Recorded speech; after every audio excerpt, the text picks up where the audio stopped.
नमस्कार, मी अभिजित करंडे. माझा विशेषमध्ये आपल्या सगळ्यांचं स्वागत. पैसा खुदा तो नहीं लेकिन खुदा से कम भी नहीं. त्यामुळे जगाचा सगळा कारभार इकॉनॉमिक्स म्हणजे अर्थकारणाच्या भोवती फिरत असतो. नोटबंदी करून नरेंद्र मोदींनी काळ्या पैसेवाल्यांना जोर का झटका दिल्याचा दावा केला. अर्थातच अवघ्या देशानं त्यांना भरभरून पाठिंबाही दिला. लोक न कुरकुर करता रांगेत उभे राहिले. थोड्या थोडक्या पैशात संसार चालवू लागले, उसनवारी करू लागले. मात्र त्यामुळे काही प्रश्न सुटणार नाहीये. कारण 14 लाख कोटी रुपये चलनातून बाद केल्यानंतर सरकारनं जेमतेम 2 लाख कोटी रुपये चलनात आणले. त्यामुळे उद्या पहिली तारीख म्हणजे पगाराची तारीख असूनही जमाना खुश नाहीये. उद्या पैसे नाही मिळाले तर भागवायचं कसं हा प्रश्न आहे. याशिवाय भाजी, फळ बाजार आणि इतर उद्योगांचा बँड वाजलाय तो वेगळाच. त्यामुळे आजचा विषय आहे नोटाबंदी आता आपल्या गळ्याशी आली आहे का. आणि चर्चेसाठी आहेत आपल्यासोबत पुण्यावरून अमित आणि मधुरा प्रधान आहेत, अर्थक्रांतीचे ट्रस्टी अनिल शिंदे आहेत, भाजप खासदार किरीट सोमय्या, टीजेएसबी बँकेचे संचालक विद्याधर वैशंपायन आपल्यासोबत आहेत. आणि सुरुवातीला मी जाणार आहे अमित आणि मधुरा प्रधान यांच्याकडे. अमित, आता उद्या पहिला दिवस आहे, पगाराची तारीख आहे, पहिली तारीख, जमाना खुश होना चाहिए. तुमची काय अवस्था आहे? तुम्ही म्हणताय ते अगदी बरोबर आहे. आता माझ्या पुढे पण तो एक मोठा प्रश्न आहे. एक महिना आम्ही कसा तरी निभावला, पण आता उद्या कंपनीमध्ये जायचं का बँकेत चेक घेऊन लाईनीत उभं राहायचं, हा एक माझ्यासमोर मोठा प्रश्न आहे. जास्त करून आपली जी बिलं आहे, पेट्रोलचं आहे बिल म्हणा किंवा लाईटची बिलं आहेत, टेलिफोनची बिलं आहेत, ते आपण कॅशलेस करू शकतो. पण किराणा माल आणि भाजी हे जे नित्योपयोगी ज्या वस्तू आहेत तिथे मात्र आपल्याला चलनच द्यावं लागतं. त्यामुळे ते निभवायचं कसं, हाच एक मोठा प्रश्न आहे. पण अमित, मी तुम्हाला एक उत्सुकता म्हणून विचारतो, खरं आता खिशात किती पैसे आहेत? अगदी खरं सांगायचं तर माझ्याकडे सुट्ट्या आता 140 रुपये शिल्लक आहेत. आणि ते माझ्या मागचा महिना आम्ही कसं तरी पुरवतोय. म्हणजे आता सुट्ट्या पैशांना अतिशय महत्व प्राप्त झालेलं आहे. त्यामुळे अतिशय जपून हे सगळे वापरावे लागतात. अच्छा, हा महिना किती पैशांमध्ये काढला? 8 नोव्हेंबर ते 30 नोव्हेंबर? अगदी मोजके म्हणजे 1000-1500 रुपयात कसा तरी आम्ही भागवला तो. काही जणांची देणी अजून बाकी आहेत आणि ज्यांचे द्यायचे त्यांना 2000च्या नोटा देऊन मागे राहिलेले पैसे तुम्ही आपण पुढच्या महिन्यात ऍडजस्ट करू, अशा तत्वावरती चालू आहे. अच्छा अमित, उसनवारी किती झाली अमित? उसनवारी कमी आहे, एवढा अडचण आली नाही, पण तारेवरची कसरतच म्हणावी लागेल. अच्छा, पण अमित एक कौतुक करायला पाहिजे ना. मोदींनी किमान कमीत कमी पैशात जगायला शिकवलं लोकांना. प्रचंड या महिन्यात सेव्हिंग झाली असणार आहे तुमची. ही गोष्ट खरी आहे, कमीत कमी पैशात जगायला शिकवली, ही गोष्ट खरी आहे. आणि जास्त करून आता काळा पैसाही बाहेर येतोय, याचाही एकीकडे आनंद होतोय. अच्छा, पण आता ही परिस्थिती किती दिवस सहन करू शकणार आहे? काळा पैसा बाहेर होतो इथपर्यंत ठीक आहे, पण जर पैसे नाही मिळाले तर करणार काय पुढे? जास्त दिवस तग धरणं त्याचं अवघड जाईल, खरंच अवघड जाईल. अच्छा, मधुराताई तुमची काय अवस्था आहे? कारण सगळं जे डील करायचंय घरामध्ये ते तुम्हाला करायचंय. मग कामवाली बाई असू दे, दळणवाला, गिरणीवाला बाबा असू दे, भाजीवाली असू दे, दूधवाला असू दे, पेपरवाला असू दे, तुमची काय अवस्था आहे? हो, अगदी बरोबर आहे. म्हणजे बऱ्याच ठिकाणी आम्ही शक्यतो कार्ड वापरायचाच प्रयत्न करतो, कार्ड वापरतो. पण आता जसं रिक्षाने कुठे जायचंय तर तिथे कंपल्सरी सुट्टे द्यावेच लागतात किंवा भाजीवाल्याकडे सुट्टे द्यावेच लागतात. पुन्हा तुम्ही अगदी बरोबर मला आठवण करून दिली बाईच्या पगाराची. आता बाईच्या पगाराची पण खरंच काळजी आहे की तिला कसं पगार द्यायचा, का राऊंड फिगर करून पुढच्या महिन्यात मग तू उरलेले पैसे मला दे तुझ्याकडे आल्यावर, असं काहीतरी पर्याय मला शोधावा लागेल नक्कीच. अच्छा मधुराताई, तुमची या महिन्यात पायपीट किती झाली? म्हणजे रिक्षाला पैसे नाही त्यामुळे चला आता हे 10-15 रुपये 50 रुपये वाचवूयात, आता इथून तिथंच पर्यंत चालूच जाऊयात, असं काय झालंय का? नाही, शक्यतो नाही. कारण मी बऱ्याच वेळा म्हणजे जिथे पॉसिबल आहे तिथे गाडी स्वतःची 2 व्हीलर वापरली आहे, पण जेव्हा मग घरात सगळ्यांनाच ती वापरायची तेव्हा मात्र मग आम्ही थोडंसं चालत जाऊ, थोडासा जिथे राऊंड फिगर पैसे होतील असं बघू, असा आम्ही पर्याय असं आम्ही केलेलं आहे. अच्छा, ठीक आहे. अमित, मला तुम्हाला एक प्रश्न आहे की उद्या मग आता बँकेत जाणार आहे का कंपनीत जाणार आहे? शक्यतो आता मला बँकेतच जावं लागेल, हाच एक पर्याय दिसतोय. कारण थोडीफार तरतूद करणं तर गरजेचं आहे. आणि पेट्रोल पंपवरती सुद्धा 500च्या खाली पेट्रोल शक्यतो देत नाहीत. 500 म्हणजे आधी 500 रुपये जेव्हा चलनात होते तेव्हा 500 रुपयाचंच पेट्रोल भरायला लावायचे आणि 2 व्हीलरमध्ये जेमतेम 300 रुपयाचं जास्तीत जास्त पेट्रोल मावायचं. मग 200 रुपयासाठी परत प्रॉब्लेम यायचा. अच्छा, ठीक आहे. मधुराताई, मी तुम्हाला विचारतोय की या 2 चिमुकल्या ज्या आहेत त्यांची नावं काय आहेत आणि त्यांचा एखादा हट्ट पुरवताना या महिन्यात जरा कसरत झाली का? कारण आता सुट्टे पैसे नाही तर आता परत कधीतरी घेऊयात. हो, मोठीचं नाव उर्मी आहे आणि छोटीचं नाव स्मृती आहे. आता छोट्या छोट्या गोष्टी होत्या, म्हणजे अगदी 5 रुपयाची कॅडबरी आणि 10 रुपयाची गोष्ट ही आता लेस असं घेऊन द्यायचं म्हटलं तरी असं वाटतं की कशाला ते कुठेतरी दुसरीकडे उपयोगी पडतील पैसे.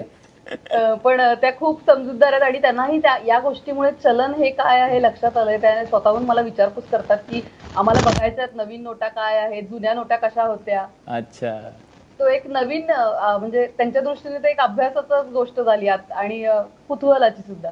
अच्छा. म्हणजे शाळेमध्ये सुद्धा पहिली दुसरीची मुलं याविषयी चर्चा करतात. अच्छा, म्हणजे नरेंद्र मोदींनी नोटाबंदी जाहीर केल्यामुळे इतिहासात अजून एका गोष्टीची ऍड झाली की जुनी नोट अशी असते. हरकत नाहीये. किरीट सोमय्याची मागाच्यापासून तुम्ही खूप गोड हसताय खरं तर, पण ही जितकं चांगलं होतंय तितकीच लोकांची कसरत होतीये. म्हणून मी तुम्हाला विचारतो की हे कधी बंद होणार आहे? नोटांचं रेशनिंग तुम्ही कधी बंद करणार आहात? कारण गंभीर प्रश्न आहे. म्हणजे काही गोष्टी हसण्यावर आपण सोडून देऊ शकतो, पण नोटांचं रेशनिंग चालू आहे लिटरली. हिंदुस्थान ही अडचण, ही तारेवरची कसरत हसत हसत पुढे जात आहे, सहन करत. त्याचं कारण आहे की त्यांना एक गोष्टी मान्य आहे की मोदी जे करतोय किंवा नोटाबंदी म्हणजे ब्लॅकचं काळं नाणं या विरुद्धचा लढा योग्य दिशेने चालू आहे. त्यामुळे अडचण होत आहे हे आम्ही सगळे मान्य करतो. केव्हा दूर होणार तर त्याचे दोन भाग आहेत. एक 30 डिसेंबर पर्यंत ज्याला आपण म्हणतो दैनंदिन चलन, दैनंदिन लागणारी करन्सी, ती बऱ्यापैकी नवीन करन्सी छापून आली असेल. दोन प्रकारचे करन्सीचे रिक्वायरमेंट असते. एक रोजाना ज्याला म्हणतो रोजाना, दुसरं जे असते काही मोठ्या खरेदीसाठी लागणारी नगद केस, आणि तिसरी गोष्ट आहे की आपल्याला आपल्या काही सवयी बदलायच्या आहेत. सवय म्हणजे असं आपण पगारदारचं उदाहरण देतो. तर पगारदार हा टॅक्स इव्हेजन करत नाही, कर चोरी करत नाही, त्याच्यामुळे त्याच्याकडे काळं नाणं आणि त्याचा काही संबंध नाही आहे. म्हणून जर त्याला मी सोय करून दिली उपलब्ध की तू किराणाच्या दुकानात जातो, तुझ्या खिशातलं एटीएम कार्ड दे, एटीएम कार्ड स्वाईप करण्याची दुकानात जर व्यवस्था मी उपलब्ध करून दिली, मी म्हणजे आपण सगळ्यांनी, तर त्याची अडचण दूर होते.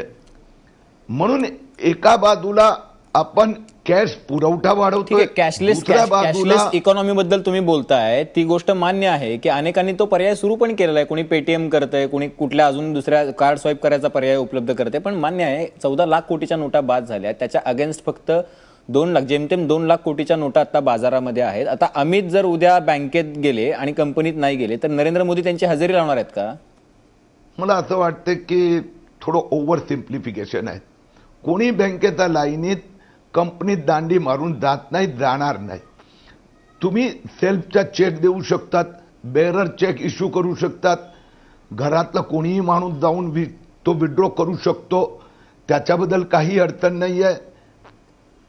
म्हणजे माझ्या आईच्या खात्यातून समजा पैसे काढायचे असेल तर ती बेरर चेकवर सही करून देते. ठीक आहे ना, पण किरीट सोमय्याजी, बँकेच्या लाईन्स तुम्ही बघितलेल्या नाहीयेत कदाचित आज, म्हणजे गेल्या काही दिवसांमध्ये कमी झाल्या होत्या, पण पगाराचा दिवस जसा जवळ आला तसं आज जवळपास म्हणजे अर्धा किलोमीटरच्या लाईन्स काही ठिकाणी होत्या. एटीएम मध्ये पैसे नाहीयेत. आजची अवस्था मी तुम्हाला सांगतोय की काही ठिकाणी HDFC सारख्या बँका, ऍक्सिस सारख्या बँकांनी असं सांगितलं की आमच्याकडे खूप मर्यादित कॅश आहे, त्यामुळे आम्ही इतक्याच लोकांना पैसे देऊ शकतो. आता अशी अवस्था असल्यानंतर ठीक आहे, मग किती वेळा बँकेत जायचं, आज जायचं आणि पैसे संपले म्हणून परत यायचं, किती ATM लोकांनी फिरायची, किती ठिकाणी म्हणून लोकांनी चक्रा मारायच्या. हा प्रॅक्टिकल प्रॉब्लेम आहे ना. हा प्रॅक्टिकलच सोल्युशन मी आपल्याला सांगितलं की सगळ्यांकडे ATM कार्ड आहे. एकंदर देशात 74 कोटी ATM कार्ड आहे. डेबिट कार्ड आहे 64 कोटी. तर डेबिट कार्ड स्वाईप करायचं लोकांनी, चला ठीक आहे ना, मोर देन 60 करोड. तरी we have got how many crore family, 25 कोटी फॅमिली आहे. म्हणून अडचणी मान्य आहेत, परंतु ज्यावेळी आपल्याला मोठा लढाचा सामोरे जायचं असेल तर लिक्विड कॅश रिक्वायर्ड नेसेसिटी ती यायला 2 महिने लागतात. अच्छा ठीक आहे. अजून एक छोटासा प्रश्न मी तुम्हाला विचारतो किरीट सोमय्याजी, मुद्दाम विचारतो. त्याचं कारण असं आहे ना की ग्रामीण भागामध्ये आता लासलगावच्या बाजारपेठेत अनेक वेळा कांद्याची विक्री खरेदी बंद झाली, कारण कॅश नव्हती आणि चेक पण संपले होते काही ठिकाणी. त्याच्यानंतर संत्रा मार्केट नागपूरचं ते काही वेळेला बंद ठेवण्यात आलं, कारण तिथं असा सेम प्रॉब्लेम होता. आपल्याकडच्या अनेक कामगारांना पैसे देता आले नाहीयेत, ज्यांच्याकडे ते काम करतात त्यांना, त्याचं कारण की नोटांचा तुटवडा होता. आता मुद्दा असा आहे ना की आता गावागावांमध्ये जिथं की 4-5 गावांमध्ये मिळून एखादी बँक आहे अशा ठिकाणी, जिथं की 2-3 गावांमध्ये मिळून एखादं ATM आहे अशा ठिकाणी, तिथं कुठं स्वाईप करणार हो माणूस? म्हणजे मला उत्सुकता म्हणून मी विचारतोय की पाड्यावरती स्वाईप मशीन तुम्ही पोहोचवलंय का, किंवा गावागावात स्वाईप मशीन पोहोचवलंय का तुम्ही? किंवा माझ्या माहितीनुसार माझ्या गावातल्या अजूनही पेट्रोल पंपावरती स्वाईप मशीन नाहीये.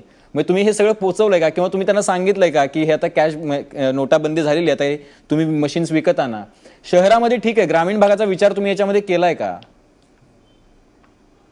सर्टनली केलाय दादा. म्हणून आपण 2 महिने उधार मागितले लोकांकडून. 2 महिन्यासाठी मोदींनी अपील केली की इट विल टेक 2 मंथ. 2 महिने आपल्याला हे सहन करावं लागतं. त्याचं आम्हाला खरंच दुःख आहे. परंतु या लढ्यासाठी आधी तयारी करून ठेवणं याला स्टुपिडिटी म्हणणार. हे काही सजेशन आहे की काही फार मोठे क्रांतिकारी आर्थिक नेते सांगतात आधी तयारी केली. अरे माझ्या बाप, आधी तयारी केली असती ते शक्यच झालं नसतं. It should have been leaked immediately. बरं ठीक आहे. म्हणून ह्या अडचणी लक्षात ठेवून 50%, 60%, 70%, 80% आता टप्प्याटप्प्याने आपण पोहोचण्याचा प्रयत्न करत आहोत. इझी सिंपल मॅथमॅटिक्स असा आहे की 2 महिन्यात 4 लाख कोटीची कॅश येणार आणि ते दैनंदिन जीवनासाठी त्यावेळी आपण तिथपर्यंत पोचणार. बाकीचे 4 लाख कोटीचे व्यवहार हे लोक हळूहळू, ज्याला आपण म्हणतो नेट बँकिंगच्या मार्गाने पुढे जाणार. ठीक आहे, ठीक आहे. क्रिएट म्हणजे तुमचा मुद्दा लक्षात आलेला आहे की कॅश तर उपलब्ध नाहीये, पण तुम्ही म्हणता की सहन करा. आता सहन करण्याशिवाय काय दुसरा पर्याय नाहीये, आणि तुम्हीच लोकांना सांगता की तुम्ही आता स्वाईप करा. जिथं स्वाईप मशीन नाही तिथं काय करायचं हे तुम्ही सांगत नाही आहात. तिथं आता लोकांनी स्वाईप मशीन आणायचं, किंवा मग उधारीवर ते ठेवायचं, किंवा मग पैसे येतील तेव्हा त्याला द्यायचे, किंवा मग समजा सलूनमध्ये स्वाईप मशीन नाही तर दाढी नाही करायची, असं हरकत नाहीये, काही प्रॉब्लेम नाहीये. आपल्यासोबत PGSB बँकेचे वैशंपायन आहेत. वैशंपायनजी, तुमचा प्रॉब्लेम तुम्ही मागच्याही वेळेला सांगितलं होतं. आता किरीट सोमय्या जे खासदार आहेत ते दिल्लीत आहेत, सेशन सुरू आहे. तुमचा प्रॉब्लेम जर सहकारी बँकांचा, शेड्यूल बँकांचा तुम्ही सांगितलं तर त्यांच्या लक्षात येईल की नेमकं अडचण कुठे येते. सहकारी बँकांचा जसं गेल्या वेळी देखील सांगितलं तो प्रॉब्लेम असा आहे की आता जी रिझर्व्ह बँकेकडनं कॅश दिली जाते ती सहकारी बँका या छोट्या छोट्या जे लोक असतात त्यांचे अकाउंट जास्त प्रमाणात असतात सहकारी बँकांमध्ये. त्यामुळे जे नॅशनलाइज बँका वगैरे असतील त्यांचे ओव्हरऑल बिझनेस साईज मोठी असली तरी नंबर ऑफ कस्टमर्स कमी असतात. त्यामुळे सहकारी बँकांमध्ये आता अडचण अशी होते की रिझर्व्ह बँक ज्या प्रमाणात चलन पुरवठा करते सहकारी बँकांना, त्याच्यामध्ये गव्हर्नमेंटनी जे आम्हाला लिमिट दिलेलं आहे एका अकाउंटला किती पैसे द्यायचे, तेवढे पैसे देखील आम्ही सर्व कस्टमरना देऊ शकत नाही. आणि त्यामुळे ज्या रांगा आहेत त्या कमी न होण्याचं मुख्य कारण हे आहे की ज्या प्रमाणात कस्टमर बेस बँकांचा आहे त्या प्रमाणात कॅशची अवेलेबिलिटी. आता याच्यावर उपाय म्हणून आम्ही देखील जसं किरीटजींनी सांगितलं, आम्ही ट्रान्सझॅप म्हणून आमचं इलेक्ट्रॉनिक ऍप्लिकेशन आहे. आता ठाण्यामध्ये आमचा मोठा ग्राहक वर्ग आहे तर त्याचा आम्ही मोठ्या प्रमाणात प्रसार करणं सुरू केलेलं आहे. म्हणजे हे जे डिजिटल ट्रान्झॅक्शन्स आहेत ही करणं हे त्याच्यावरचा एक ठीक आहे, कॅश. ठीक आहे, ठीक आहे. वैशंपायनजी, अजून एक प्रश्न माझा तुमच्यासाठी. नाही, मुद्दा तू लक्षात आलेला आहे. अजून एक प्रश्न तुमच्यासाठी आहे की तुमच्या बँकेची रोजची मागणी किती आहे कॅशची, आणि तुम्हाला मिळाली आहे किती कॅश, काय अनुभव आहे? आता 8 तारखेला ज्या दिवशी हे डिक्लेअर झालं की 500 आणि 1000च्या नोटा बंद होतील, त्याच्यानंतर आतापर्यंत आमच्या बँकेमध्ये टोटल आमच्या 125 शाखा आहेत 4 राज्यांमध्ये. त्याच्यामध्ये जवळजवळ 1200 कोटी रुपये 3 लाख कस्टमरनी जमा केले. आणि त्याच्या अगेन्स्ट आतापर्यंत आम्हाला रिझर्व्ह बँकेकडनं फक्त 60 कोटी रुपये नवीन चलनाच्या स्वरूपात मिळालेत लोकांना देण्यासाठी. त्यामुळे आता आम्ही कस्टमरना जे पैसे डिस्बर्स करतो त्याच्यामध्ये म्हणजे आमची ATM देखील आम्ही चालू करू शकत नाही, कारण आमच्याकडे कॅशची अवेलेबिलिटी नाही. तुम्हाला भीती वाटते का की हे कस्टमर आपल्या हातून जातील म्हणून?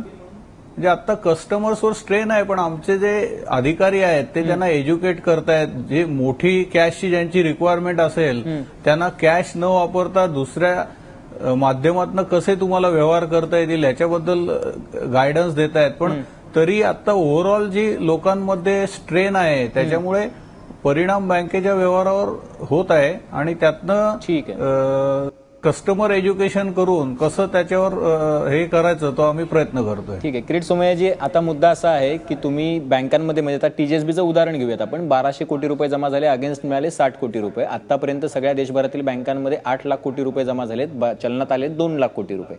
आता ह्या शेड्यूल बँकांचं, सहकारी बँकांचं, याच्यामध्ये ज्यांची खाती आहेत, ज्यांना पैसे मिळत नाहीत, त्याची ATM बंद पडली, तर त्यांनी काय करायचं? मी तुमचं उदाहरण तुम्हाला देतो. तुम्ही सांगितलं की पैसे नाही म्हणून दाढी करायची नाही. तुम्ही शब्दशः घेऊ नका किरीटजी, मी लाईट मोड मध्ये तुम्हाला सांगितलं. नाही नाही नाही, बरोबर आहे. मला तोच पॉइंट बोलायचा होता, पण मला बोलता येत नव्हता. ठीक आहे बोला. कारण असं आहे, किती लोकांच्या दाढ्या वाढल्या. What I want to tell you की अभिजित मला मान्य आहेत, पण लोकांनी जे आपण म्हणतो ना ऍडजस्टमेंट करायला लोक शिकले to accommodate Modi, to accommodate the country. म्हणून लोकांनी उधारी म्हणा किंवा नेट बँकिंग म्हणा किंवा बाबा यावेळी आपण करन्सी कमी वापरू असं लोक शिकले आणि ऍडजस्ट करतात. I do agree, people are adjusting it. अच्छा, सहकारी बँकांचं काय? आता सहकारी बँकवाला जो मुद्दा आहे, विद्याधर आणि ठाणे जनता सहकारी bank one of the best cooperative bank, ह्या वी एक्नॉलेज. पण मी त्याच वेळी आता विद्याधर माझा मित्र आहे, मला सांगा, it is an urban bank. यात मोर देन 90% पीपल जे कोऑपरेटिव्ह अर्बन बँक मध्ये ज्यांची खाती आहेत त्यांचे नॅशनलाइज बँकेत पण खाती आहेत. अर्बन कोऑपरेटिव्ह बँकेवर थोडा अन्याय होत आहे, मी मान्य करतोय. पण आपण म्हणतो ना, चुका बरोबर ओलं पण जळते. काही सुरुवातीत कोऑपरेटिव्ह बँकेत चाललेले गैरव्यवहार रिझर्व्ह बँकेच्या लक्षात आले पहिल्या 2-4 दिवसात. ते माझा सहयोगी विद्याधरला माहीत आहे आणि त्याच्यामुळे रिझर्व्ह बँक म्हणा किंवा फायनान्स मिनिस्ट्री म्हणा, त्यांनी सांगितलं we will have to have strict vigilance. आता जनधन अकाउंट मध्ये एकदमच जे डिपॉझिट वाढलं एकदम अचानक गेल्या 15 दिवसात, तर स्वाभाविक आहे इट इज अ ॲबनॉर्मॅलिटीचं पुढे चेक केलं तर लक्षात आलं की it is a non transparent transaction, म्हणजे बेनामी वापर उपयोग करायला लागला. जनधन अकाउंटवर कधीच रेस्ट्रिक्ट नव्हतं, पण हे जे डिपॉझिट असं वाटलं की इतरांनी टाकलेले आहेत म्हणून त्याच्यावर रेशनिंग. अच्छा, पण मला प्रश्न माझा जो आहे तो बाजूला राहिला. किती दिवसामध्ये ह्या अर्बन बँकांना, शेड्यूल बँकांना, सहकारी बँकांना पैसे मिळतील? किती दिवसात? मी स्पष्ट शब्दात सांगतो की पुढच्या 1 महिना 2-2.5 लाख कोटीची करन्सी येणार. म्हणून सामान्य माणसांचं दैनंदिन व्यवहार म्हणजे भाजीपाला आपण म्हणतो ना, सब्जी तरकारी, याच्याबद्दल थोडं त्यांना रिलॅक्स मिळणार. दुसऱ्या टप्प्यात म्हणजे अप टू 31 मार्च ज्यावेळी आपल्या हातात 10 लाख कोटीची करन्सी आणि प्लस 4 लाख कोटीचे ज्याला आपण म्हणतो नेट बँकिंगचे व्यवहार तोपर्यंत सुरू झालेले असेल. म्हणजे 1 महिना लागेल असं तुमचं म्हणणं आहे? हरकत नाही, 1 महिना म्हणजे लोकांना तुम्ही 50 दिवस मागितलेच होते मोदींनी. मोदींनी 50 दिवस मागितले होते. अपेक्षा करूया की त्याच्यामध्ये हे सगळं सुरळीत होईल. पण आता या स्थितीला परिस्थिती गंभीर आहे. अतिशय महत्वाचा मुद्दा आहे. पण शेतकऱ्यांच्या पण काही अडचणी आहेत आणि त्या अडचणींना ते कसे सामोरे जात आहेत ते बघणार आहोत. एक छोटासा ब्रेक घेऊया, कुठेही जाऊ नका, पाहत रहा ABP माझा.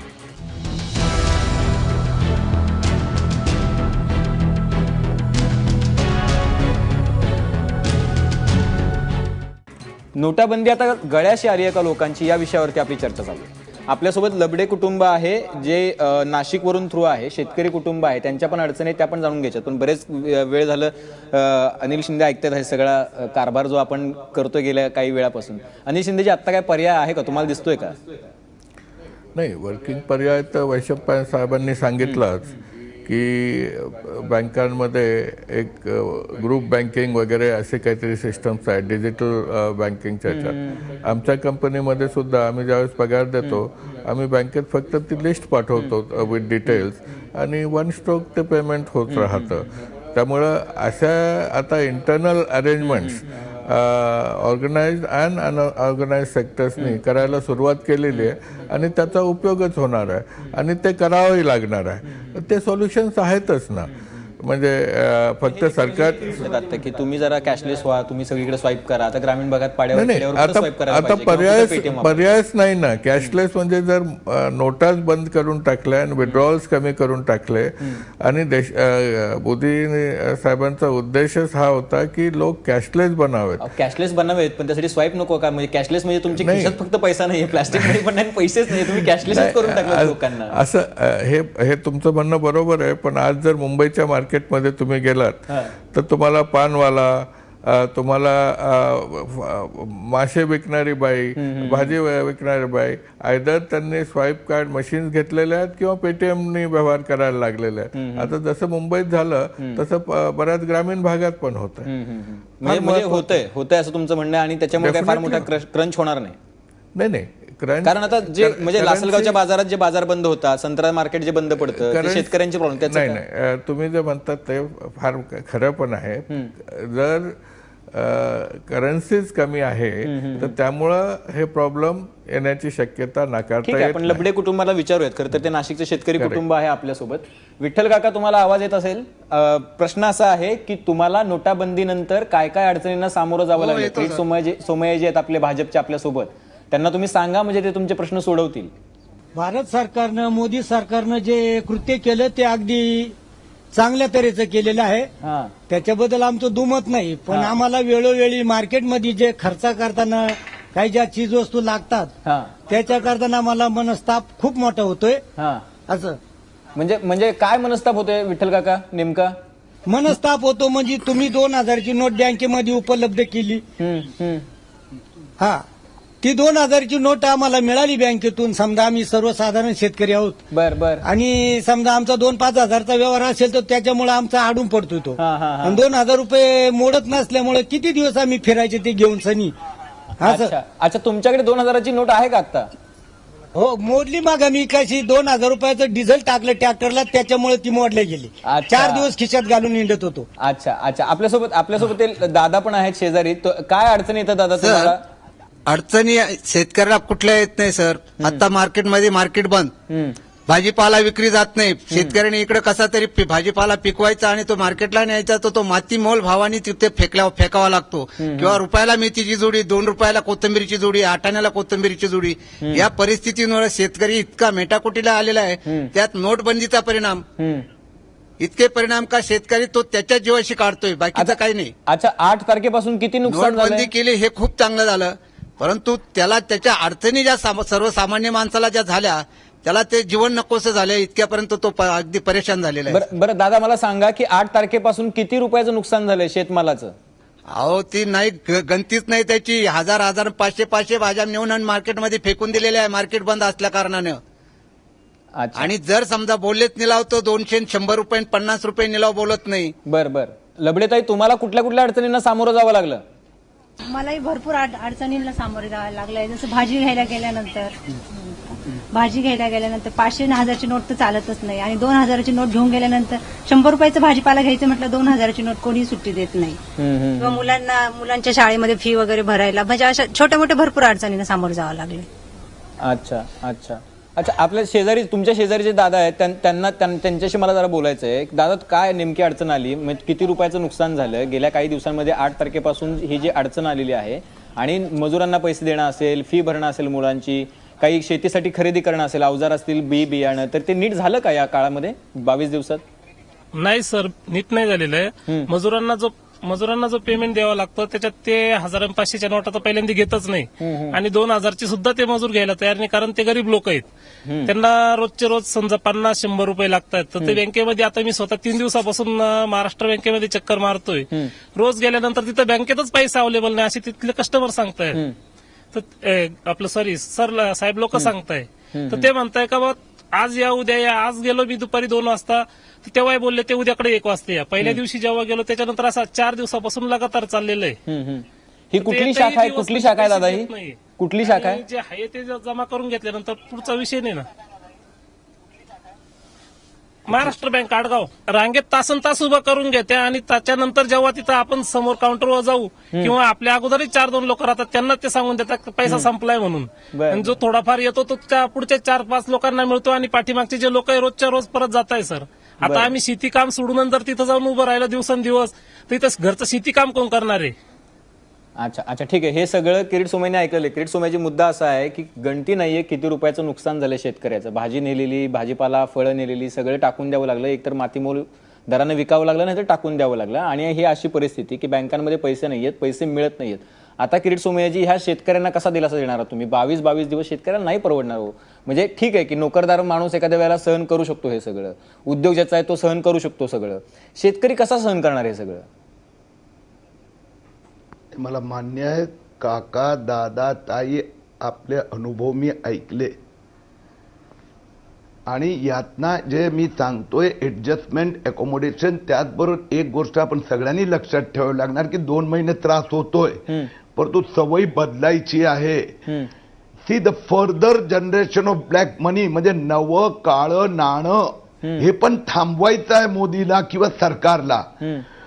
कॅश ट्रान्झॅक्शन मिनिमम करायचं आहे. आपण बघा, कुठलाही आपण कॉमन परिवाराची गोष्ट करतोय, तर कॉमन परिवारमध्ये मोर दॅन 80% एक्सपेन्सिस हे बँकच्या थ्रू करता येऊ शकते. पण शाळाची मुद्दा असा आहे की आता ह्या कुटुंबाचं जसं नुकसान झालंय, ह्या कुटुंबाचं जसं नुकसान झालंय किरीट सोमय्याजी, की हजारोंचं नुकसान झालंय, हे परवडणारं नाहीये. मातीत पैसे घालायचे ज्याची काही शाश्वती नसते, ते पीक घ्यायचं बाजारात न्यायचं आणि परत त्याची माती करायची. तर आता ह्या नोटबंदीच्या निर्णयामुळे जर असं शेतकऱ्याचं नुकसान होत असेल तर ती गंभीर गोष्ट आहे. तुम्ही म्हणताय की सहन करायचंय, पुढच्या जनरेशनसाठी सहन करायचंय, सैनिक व्हा, पण ही जनरेशन तर म्हणजे आता ह्या 2 महिन्यामध्ये त्यांचं जे नुकसान होईल ते तर कोणी भरून नाही काढणार ना. आणि हे तर ठीक आहे, थोडं सदन कुटुंब असेल तर उत्तम. मोलमजुरी करणाऱ्यांचं काय, बाकीच्यांचं काय, कामगारांचं काय? गंभीर प्रश्न आहे. जे मी सांगत होतो ते पुन्हा रिपीट करतो. मोर देन 80% ट्रान्झॅक्शन कोणत्याही कुटुंबाचे, आता हे ज्यांनी तक्रार केली त्यांच्याबद्दल बोलतोय, हे बँकेने होऊ शकतात. आपल्याला सवय बदलावी लागणार आहे. शाळेची फी कॅश का, बँकेने देता येते, चेकनी देता येते. शेतकरी जर माल व्यापारानं विकतो, ते व्यापाराला कॅशलेस यासाठी हवे की त्याला टॅक्स इव्हेजन करायचं आहे, म्हणून बँकेच्या थ्रू ते व्यवहार करता येऊ शकतो. काही सवयी बदलावी लागणार आहेत आणि ते सवयी बदलताना ही जी अडचण होत आहेत, हे जे मला उदाहरण दिले त्यातनं 80% उदाहरण जी अशी होती की जे बँकेच्या द्वारा होऊ शकते. ठीक आहे. 20% आता सरकारने निर्णयच घेतला की सगळ्या कॉन्ट्रॅक्ट लेबरला बँकेनीच पेमेंट करायचं, मग ते व्यापाऱ्याला करावं लागणार. मग तो मजदूर आहे तो पण बँकेच्या थ्रू पेमेंट करू शकतो. म्हणून आपण काही वेळी जरा जास्त सिम्प्लिफिकेशन मध्ये 2 महिने काही शेतकऱ्यांचं, काही लेबर, काहींना अडचण जास्त फीड होणार आहे. ठीक आहे. परंतु 2 महिन्यात यात आपण सुरळीत. ठीक आहे, आपण त्यांना विचारूया ना. तुम्ही म्हणालात ना की कॅशलेस व्यवहार झाले पाहिजेत, आपण त्यांना विचारूया. लबडे काका, काय होते, चेकनी पैसे द्यायला किंवा घ्यायला तयार आहेत का ते व्यापारी, जे काही तुम्ही बाजारात माल विकायला जाता त्यावेळेला, किंवा तुम्ही ज्याला विकता माल त्यावेळेला तुम्ही कसे पैसे घेता? तुमच्याकडे काय पेटीएम किंवा काय स्वाईप मशीन आहे का तुम्ही ज्याला बाजारात बसता त्यावेळेला? आमच्याकडे तसल्या काही सुविधा नाहीत. आम्ही जातो नेहमीप्रमाणे रोखीच्या पैशावर जातो आणि तिथून जर चेक आम्हाला मिळत असला आणि व्यापाऱ्याकडून लिखीपडीमध्ये काही बदल झाला तर आमची नुकसान होऊ शकते. आज 2 महिन्यापासून आम्ही इतकी नुकसान सहन करून राहिलो का आज वर्षाला 60 रुपये किलोचा कांदा, आज तो 6 रुपये किलोनं कोणी खात नाही माऊली. हो, आज मी 50 क्विंटल कांदा विकून आलो, 200 रुपये भाव गेला, 2 रुपये किलो नाही पडला. त्याच्यातून मजुरी, भाडं, अमकं तमकं, याचा काय विषय? म्हणजे हे सगळं नोटबंदीमुळे होतं असं तुम्हाला म्हणायचं? ते जे कोणी तुमच्या बरोबर बोलत असतील त्यांचं सुद्धा आम्ही कौतुक करतो. हे शेजारचे, जे तुमच्या शेजारचे जातात त्यांना मला विचारायचं आहे की तुम्हाला हे सगळे कॅशलेस व्यवहार तिकडे बाजारामध्ये होतात का? व्यापारी ते अलाव करतात का आणि त्याला तसा दर मिळतो का?